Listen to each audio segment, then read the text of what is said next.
بودجەی 2027 بۆچی بووەتە ئاڵۆزترین و قورسترین تاقیکردنەوەی دارایی لە دوای 2003ەوە؟ هەرێم داوای چی کردووە و بەغدا هەڵوێستی چییە؟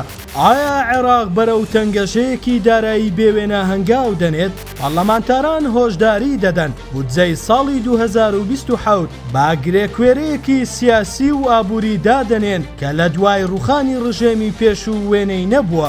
یاسر وەتود ئەندامی ئەنجومەنی نوێنەران پەردا لەسەر ڕاستیەکان لا دەبات. ئەو دەڵێت نۆ بربەستی گەورە و ستراتیژی چاوەڕێی دەوڵەت دەکەن. گەورەترین مەترسیش نەوت و گرژیەکانی ڕۆژهەڵاتی ناوەڕاستە. تێکچوونی دۆخی ناوچەکە ڕاستەوخۆ خەزێنەی وڵات دەهەژێنێت. بەڵام کێشەکە تەنها نەود نییە، سوپایەک لە دەرچوان خاوەن گرێبەستەکان و دامەزراوە نوێیەکان چاوەڕێی مافەکانیانن. شایستە داراییەکانی بەڵێندەران و ئارەقەی نێوچاوانی جوتیاران باری بودجەی داهاتوو قورستر دەکەن. لە نێو هەموو ئەم ئاڵۆزیانەدا یەک پێیان هەیە کە گفتوگۆ هەڵناگرێ، موچەی فەرمانبەران هێڵی سوورە. پەرلەمان جەخت دەکاتەوە کە نابێ هیچ قەیرانێک دەست بۆ بژێوی خەڵک ببات. هەرێمی کوردستانیش داوای 28 تریلیۆن لە بودجەی ساڵی داهاتوو دەکات. خواستێک کە جێبەجێکردنی لەم دۆخە ئاسان نییە.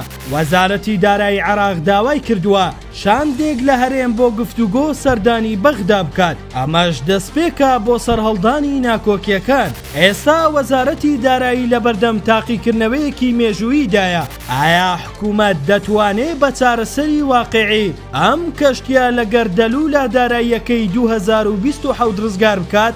یان چاوەڕێی تەموو مژێکی زیاتر بین؟